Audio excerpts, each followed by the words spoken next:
Tu sais, t'as beaucoup de femmes qui veulent devenir maman solo, en tout cas qui veulent devenir maman solo, mais qui veulent avoir cette liberté ou qui aspirent à cette liberté en devenant maman solo, en se disant que elles veulent pas refaire leur vie.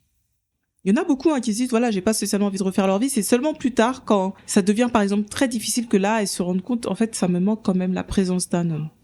Mais tout ça je pense que c'est pas simple. Je vais vous dire honnêtement, je pense que c'est pas simple. Quand on est, surtout les femmes, quand on est rempli de frustration, d'avoir une vision claire en fait sur ce qu'on veut, sur ce qu'il nous faut. Parce que quand t'as la frustration, qu'est-ce que t'as toutes les émotions qui vont avec. Et donc tu vas lire les choses avec ta frustration, avec tes émotions.